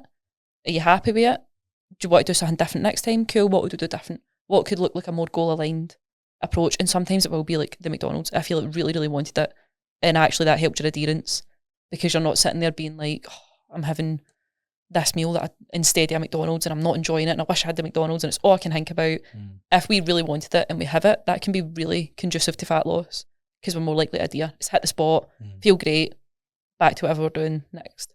But if we feel like, do you know what, actually, I was just really busy and I didn't really want it, I didn't really enjoy it, so next time I think I'll make sure I've got something in the house so that if I'm really busy, I can grab that instead. And maybe it's not quote unquote optimal. Yeah. Maybe it's not sitting cooking something from scratch, but maybe it's quote unquote better than a McDonald's. Maybe it's more aligned to your goals than a McDonald's. So, and even with that, like when we did dig into it, it was like, oh, do you know what, actually, like I didn't get like this and this. I just got like, is it chicken legs or something? I just got chicken legs. I had this. So you made an altered choice. Give yourself credit for that. That's class. And then still reflect on like, am I happy with that altered choice? Like, what do I want to do different? Because it's the same at any age. Like, if you give yourself credit for what you've done right, you're more likely to have that momentum to like reflect compassionately and be able to say, right, I've done something I'm not too happy with, doesn't make me a bad person, I can do different, what do I want to do different? You're more likely to go and do that. Whereas if you look back at it and you're like, I'm a fucking arsehole, like that was so stupid, I fucked it, that's not motivating. You're not going to be like, right, okay, I'll do different now. Like, you feel shit. And then even if you do something right, you still feel shit about that thing that you've told yourself you've done really bad. So it like hangs over you, and it's like a dark shadow that just follows you about. Yeah. It's like trying to get rid of it can be extremely hard, because it can be years and years of that repetitive behaviour just ingrained into you. Like you said, it's so hardwired. Yeah.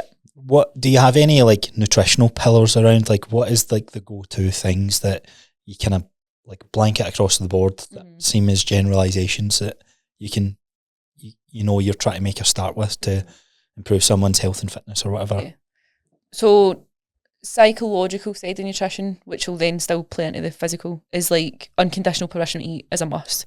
Like, we need to create that, because that doesn't mean you're just going to eat everything and anything. It means that you are not following shoulds and rules, and you've got this freedom. So anything that you have, you're choosing.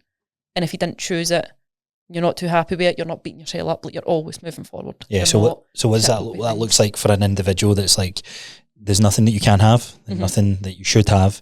You eat what you want to eat without the, is it without the shame, or do you have to kind of recognise the guilt? Like, how do you balance that? So it's like food guilt is so common, and that's like almost always something that I work on with people, almost always.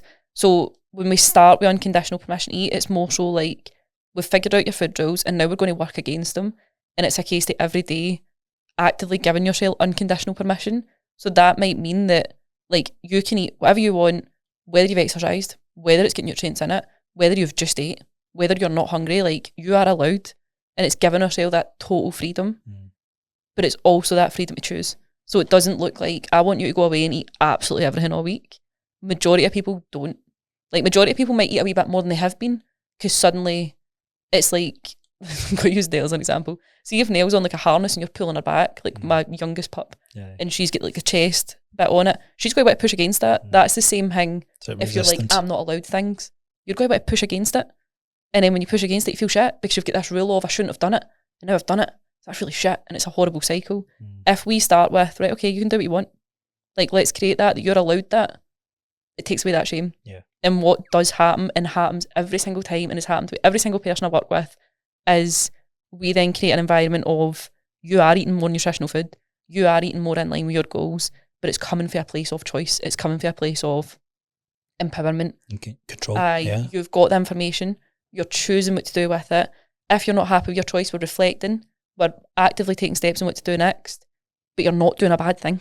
And that's the difference. You're not getting crippled with this shame and this cycle. You tell yourself this is bad, then you try and not do the bad thing, but you've tried for so long, you're going to snap and you do the bad thing, then you feel ashamed, so then you really over restrict, but then because of that you end up doing the bad thing again. It's like a pendulum just swinging left to right. Exactly, and it's just going to keep going. So I always tell people, it sounds really scary to start with, especially if you've had decades in slimming clubs and all that kind of thing. It sounds really scary, but it's going to work.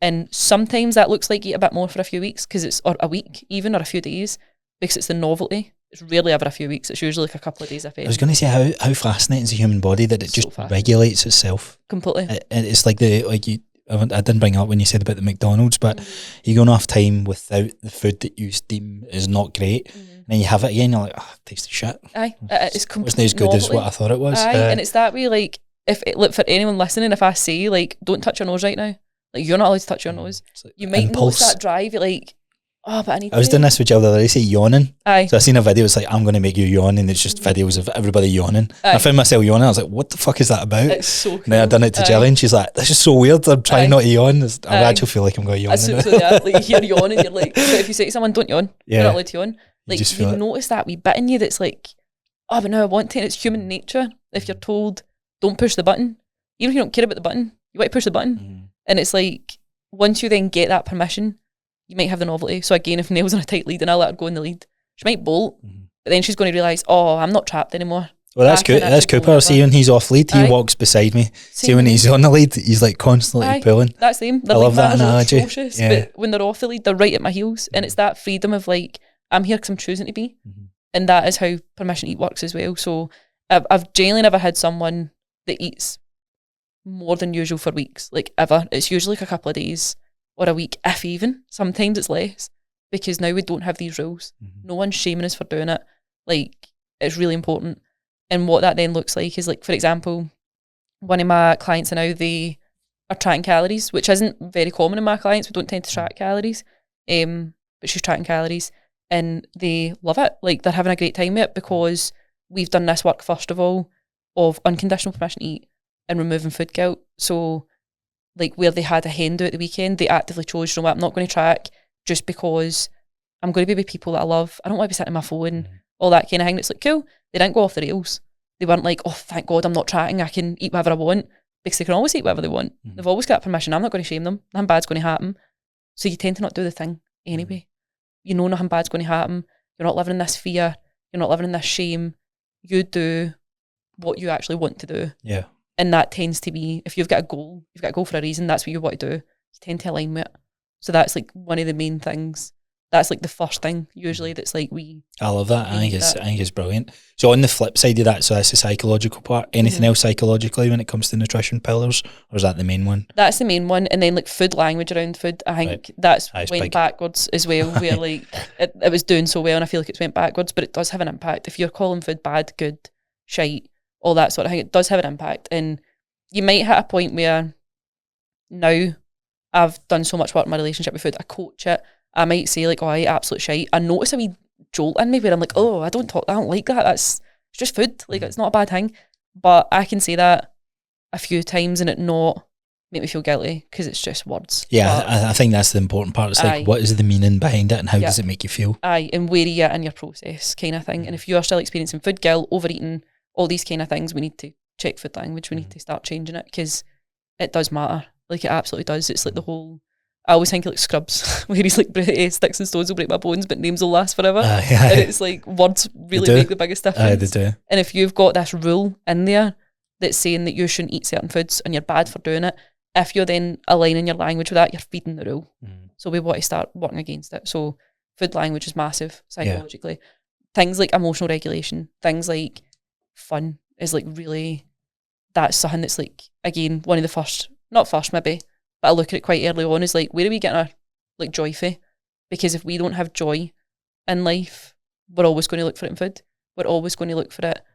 And like, if we can bring our stress down, our body will misinterpret that as joy if we don't have a lot of joy in life. So if we are stressed and we eat, that brings our stress down, our body might misinterpret that as joy. So we want to be having fun in life. So it's things like that that are so irrelevant. No, really you're right. Like, just saying it, like, I know subconscious that, but you just kind of putting words to it, it's like, fuck, it's so important. It's massive. And you'll know, that's the thing, you notice it. I notice it. So like, for a few, when I dialed back like social media, all of that, because I noticed my capacity feeling a bit different, which is always often going to happen if you've got different wee bits going on in your brain. You kind of need to keep an eye on it. So I dialed everything back, and that was one of the things that I was like, I'm not having fun. Like, I have so much fun in my job, and I'm like, but personal life, I'm not making a point of going and having fun. And when you start doing it, you notice the difference in everything. It's like the whole community thing, like you said, like we want to be a part of these bands, and you've got your work band and your family band, but the social band is another thing like this where most people get their joy. What do you do for fun then? So I'm such a wee like rural bastard. Like, I do love alone time. Like, I love alone time. And again, that's just general people, but again, really common in neurodiversity as well. You just love a bit of alone time. So I love like disappearing in the middle of nowhere with my dogs. That's my favourite thing in the world. I find it so fun spending time with my gran. I think she's the funniest person in the world. And like, if I'm up with her baking, just having a blather, I think it's so fun. Like general things with my pals as well. It doesn't need to be anything special. Just daft things. Just hanging out. It's fun. I really frame exercise as fun now. I think like where I know it's really important for my health and stuff, like I really enjoy like deadlifting. I find, and if I go and do it for fun, I'll do better. So like that kind of thing. So making sure you're plugging fun in to your week, whatever fun is for you. Like, it might not. So I don't drink at all anymore. So that's not fun for me. But maybe it is going to the pub and just being mindfully like not drinking to the point you feel shit the next day and all that. Like, maybe that is your fun. Like, making fun relevant to you, however it actually looks, kind of thing. And gaming's a good one. I meant to say that earlier when you said about gaming, where you're getting the dopamine input of like the different colours and different things like that. You are also completing something. You are like, it's there's not a challenge instant gratification. You're using your brain, you're completing something, so you do get a good I've said this many times, my heart rate goes to like 150 plus when I'm in like when I'm fighting or competing against other people in the game. So I'm like, I want to fucking win. That's how I don't find fun because I'm a shit too loser, much. I'm a terrible loser. I would imagine like people who you coach probably struggle with that when you ask them to get fun. Is there any things you would do to anyone listening, like of things to think about? Like again, reflection's so important. Like if you think back to like memories you've got, when can you remember having fun? Or when do you remember feeling joy? Or when do you feel most at peace or content? Or what like actually recharges you? Like so I've got like a wee private podcast for my clients. I've not done in ages, but there's an episode about like finding your chargers, because there is things that will charge you up, there's things that will drain you, there's things that will charge you up, and it's like think about times you've went and done something, you feel really recharged after. What were you doing? What's the themes? Because it might be a theme. Like for me, like nature is a big theme.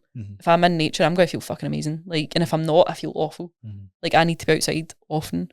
So it's like noticing the themes that come through them and things like that. Like I think that's where we go wrong as an industry, is like track your calories, what are you eating, go to the gym, how many times you're going, but everything else going on in your life is so important as well. It's like surface level almost, isn't it? The things are important, but the most important part, like you opened up with, it's your relationship with yourself and your kind of inner soul and all that sort of stuff. 100%. And I've been in like seasons of life where I've been like how the industry would see it's like on it with nutrition, on it with training. I've been fucking miserable because there's nothing else. Because the other areas of your life have kind of dimmed down. I've maybe been in a job that I just did not like, or like I'm not spending time with people because I'm too exhausted for work that I don't like, and like before I was doing this, all that sort of thing. Like it's so important, and you might notice it that even if you're doing all the good things like training and eating well and stuff, if these other things are missing for your life, you might still feel shit. Like you might still not get the done out of it. So it's important to look at to take it all in. Yeah. So the last piece then,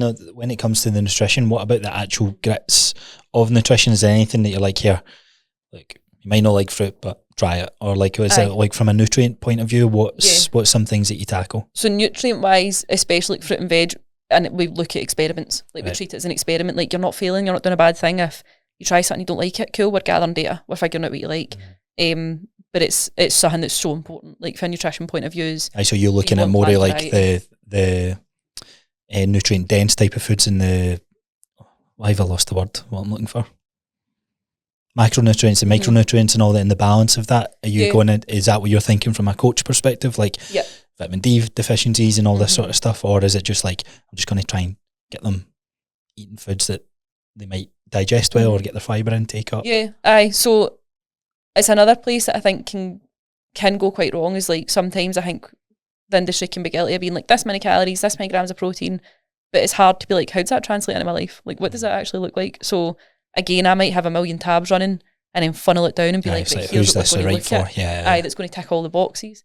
And what's our barriers to getting them, sort of thing. So variety is massive. Like that's really massive, like plants. But especially, I get a lot of people who struggle with their gut health in some way, and the kind of general recommendation based on the evidence we've got is like 30 different plant sources a week is really helpful to your gut microbiome. So like at least 30.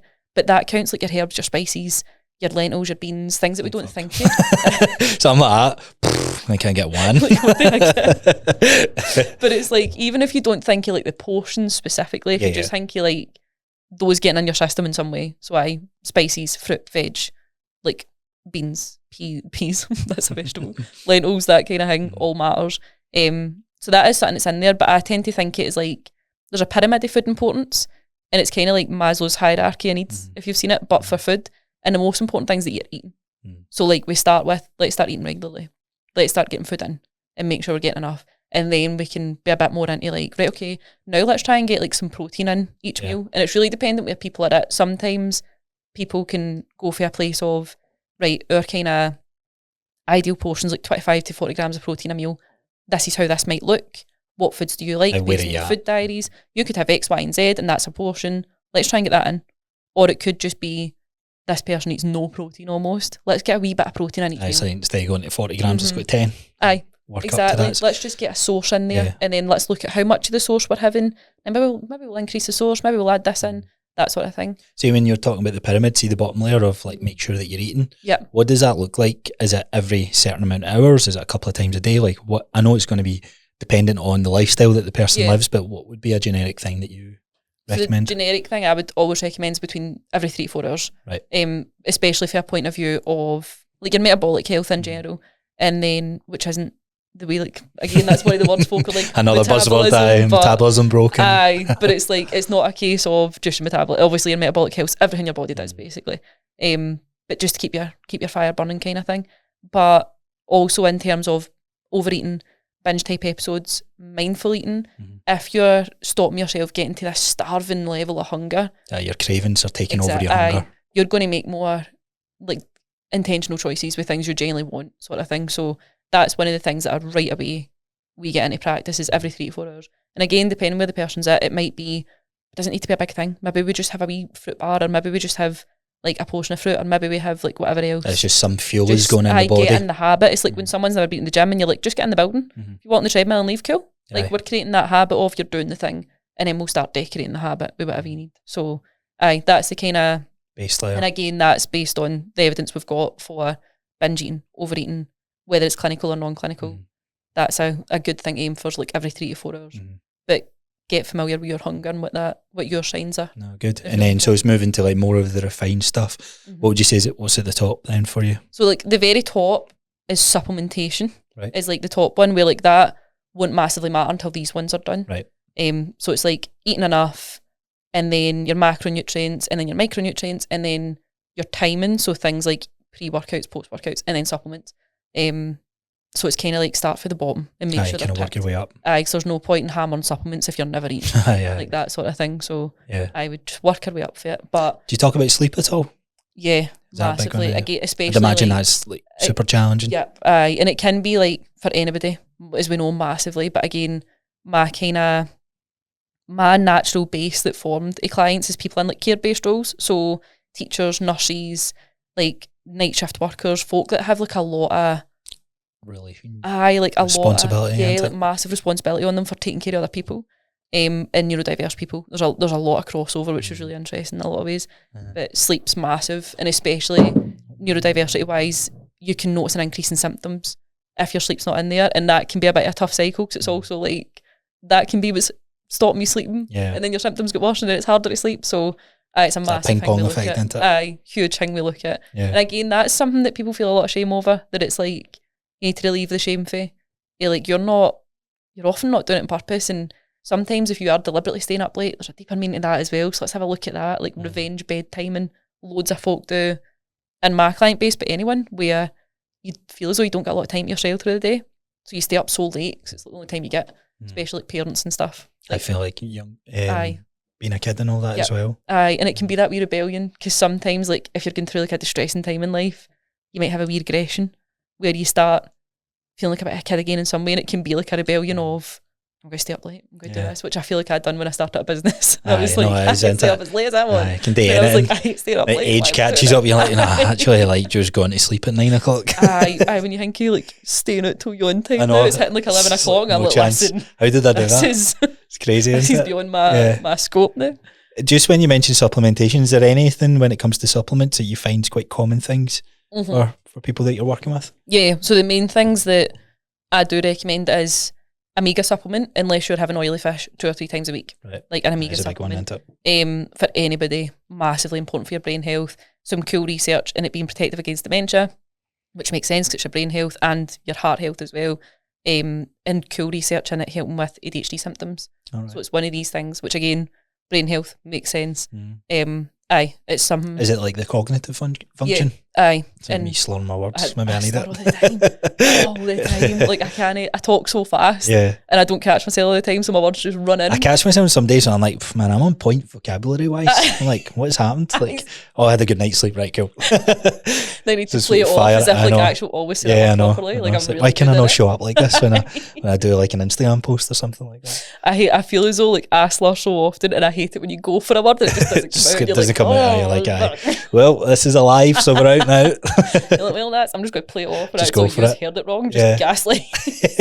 So omega-3s are one. Your omegas, and if you're vegan as well, like that's a must, because you're highly unlikely getting your omegas for diet alone. Like the main things you'll get is like chia seeds and stuff. Probably not eating loads and loads of them. So 5 kilo. So That's a big one. Vitamin D, because we live in the UK, you're not getting enough sun. That's our main source. Again, you'll get it for stuff like mushrooms and stuff, but not enough. So vitamin D, usually between the months of September to April is the evidence we've got, but the way our summers are going, it's still bloody. I know, this has been terrible, this one. Because we get so little daylight in the winter, we need the supplement. Sometimes you can get away with it in summer. I'm surprised. They probably have it. They should get to Iceland, because they only have like 3 hours of daylight. Yeah. It'd be interesting to see like studies come out for there. Like, what does that impact do? Yep. To that culture? And they seem to do well with a lot I know, of things, that's so what I'd be like, wait, you just became nocturnal. It's like something's happening. But and then the thing with vitamin D as well is it helps us absorb our calcium, which again, if you're plant based or history of an eating disorder or chronic diet, and your bone density might be affected, which is something I find really scary that isn't talked about enough in like bodybuilding. How like when you're cutting yourself to that low body fat, your bone density's been affected and you don't get it back. Yeah. So that's scary. Yeah. Also for women, isn't it? It's over the age of 40, isn't it? You can start seeing it. What's it called? Osteopenia? Osteoporosis? Can't remember. I was confused too. There's links between like menopause and stuff like that, and then losing your cycle, which again isn't talked about enough. And it's like sometimes if you don't get your period, it's a bit like, oh yes, don't have to have my period. But if someone's not getting periods, I'm like, there's a lot more than just we're saving that. Like your body's literally signalling to you that something's not right. Yeah, and bone densities, I just find it so scary. So vitamin D, we don't live in a sunny country, we're not getting enough, and it's going to help us with calcium. You found like a sweet spot of dosage? There is, so there's a recommended dosage, and again, I can't. I always find it's way off. I've had my bloods done, and I've been taking it. I've been taking like, I think, what was it, like 9,000 IU, and I was like, that's a lot, but I was like, away close to 100 kilo, kind of makes sense. And I got my bloods done. I was like, I'm a wee bit deficient in it. I'm like, many more tablets do I need to take? That's the thing that I think's so important, is that there is some supplements that I'll kind of blanket recommend unless you've got allergies and stuff. But the main thing's like get your bloods done, because you've got RDA recommendations. I cannot remember the vitamin D one. I feel as though it's 6,000. I think it is. It's like 5,000 or 6,000 IUs or something like that. But it's going to be really specific as well, like people's diets. That's one, like, that's a very blanket when you've got someone who weighs 100 kilo, who weighs 50 kilo, like different shapes, how they absorb things, all these stuff. So many variables. If you feel like you're like deficient in something, I would get blood tests. It's the only way you're going to know. Because like B12 is a really common one for anybody, but again, especially plant-based, really common. And you can go and get those injections and stuff, which also gives me the heebies, because I'm like, they're not testing you first. Like, I think it's mad, isn't it? It's like, I said, there's actually I don't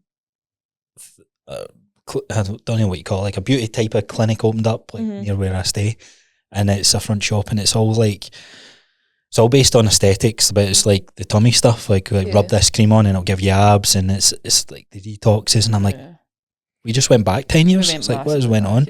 But that's coming full circle. And what they've started doing is B12 injections, and it's like the testimonials. I feel amazing. It's like, well, showing you that you're deficient in it. So rather than going for injections all the time, let's fix the root cause. Exactly. Like if we can tidy up a diet, amazing. If we can't, cool. When you save money getting a supplement, if your body doesn't absorb the supplement, speak to your doctor and they can arrange injections. But also the wait list can be high, so also get it. But it's like just plasters over these stab wounds and gunshot wounds, and we're just taping them up before we keel over. The issue with the B12 injections as well is that so often I see it marketed as like for fat loss. Oh, I know, yeah. What's that about? That's such a reach. Like, it's so indirect, where the logic that goes by is if you're low in B12, you're going to be low in energy. And if you've got enough B12, you're going to have enough energy, so you'll subconsciously move more. So it's not the injection doing it. Like, if you get enough B12, you're going to feel more able to move. You're going to subconsciously move more, because if you are low in energy, whether you're not eating enough or whether you're low body fat or deficient, your body will subconsciously slow you down. Like, you'll fidget less, you'll move less. Whereas if you've got these things, you will move more without even knowing. So it's crazy, isn't it? It's like going like, drink this Horlicks drink because it makes you sleep better, and that makes you this Horlicks drink loses fat. Yeah.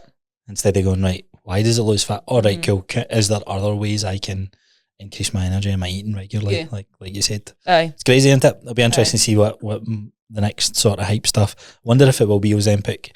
I think it's. Yeah. I was naive where I didn't think it would be as, because kids are taking casual. It, and kids are getting recommended it, and it's interesting. But yeah, it gives me the fear, because it's a valid clinical intervention, but it's so readily accessible for anywhere. how regulated is the stuff you're getting?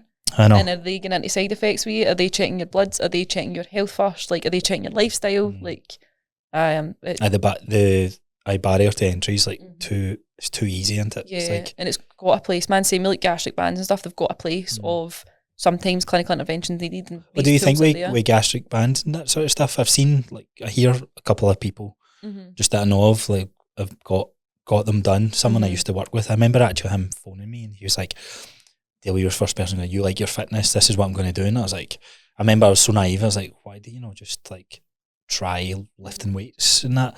But I didn't have the skills to even, I'm not even qualified to speak to him about it, but he was reaching out and he ended up getting one. I've seen that's becoming more common as well. Really common. Yeah. It's one of those things, again, really, really valid intervention when, like, but I do think it should always be a clinical thing. I do think it should always run through health professionals of why we're doing it. Here's the risks. This could fail. Like, we need to also do this alongside it, because if there's something present like binge eating disorder or regular overeating, it's the same as Ozempic. Like, hunger isn't just hormone driven. It's not just about feeling hungry and you eat. Like, a lot of people haven't ended up with their bodies larger than they want because they're so hungry. Like, there's loads of different things, and if we're just getting Ozempic or a gastric sleeve and not looking at them, we're opening ourselves up to different risks psychologically and physically. So again, it's got its place. I'm not like, I don't judge folk getting it, nothing like that.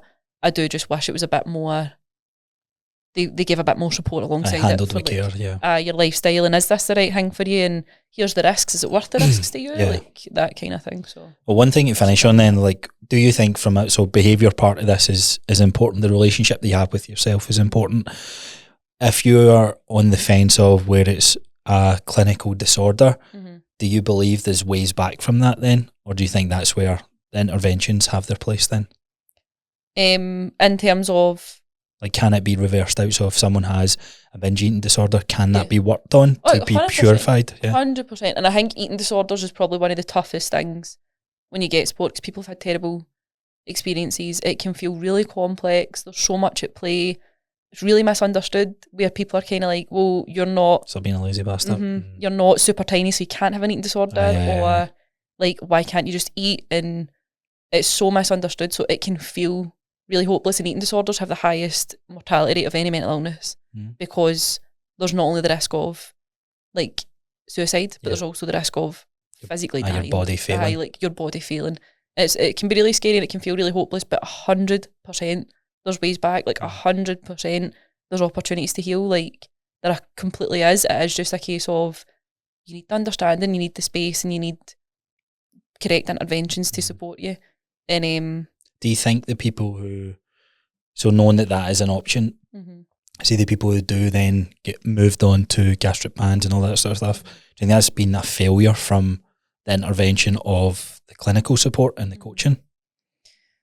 That was controversial. Maybe in some situations, because I don't know the process of someone going to the doctor and saying, like, I ain't gonna need a gastric sleeve. Like, I don't know the process, but I would hope there's psychological screening. I hope they check for these things. I hope they get support alongside it. Because otherwise, I would see it as a failing where you've left someone with psychological pain. And when I say failing, I don't mean like the individual's been failed. Like, they can only, they're reaching out to the expertise. I think it's great that there's an option there to still serve those people, but I just think, like, how many like, are we working with therapists? Are we working with personal trainers? Are we work like the whole realm of health, instead of going, no, it's just this one person, it's just this doctor, it's just this nutritionist? It's like, bring everybody together, and surely that's going to give someone the best support. Absolutely. Eating disorders, there should be combined support. It should be like clinical in terms of healthcare, GP, psychiatrist, dietitian, because it is brain and body. And it's like, if that's been missed and they just get a gastric sleeve or something, like, or that's been missed and they told they need to eat more or anything like that, like, you're leaving someone really vulnerable and in a lot of pain, and it's going to manifest in another way, kind of thing. So I think it can be a failing. And it can also be really hard to pick up, so it's like so complex. And because it's behaviour based, it's all decision making, it's all feeling. And feeling isn't objective. And that's the hardest thing about this whole thing. Objective with calories, okay, your calories were higher. I understand why you gained weight, and then when it's the feeling, it's like, it's like trying to dive deeper into the emotional response. Like, what are you feeling? Are you telling me the right thing? Have I built the trust with you? Yeah. Like everything that you said. But yeah. no, that's been a great episode. Thank you for coming on. Hopefully you guys listening, you've taken a lot away. Tons of value, tons of great strategies, and we'll see what the next episode will be in the next 100 ones. Thank you so much.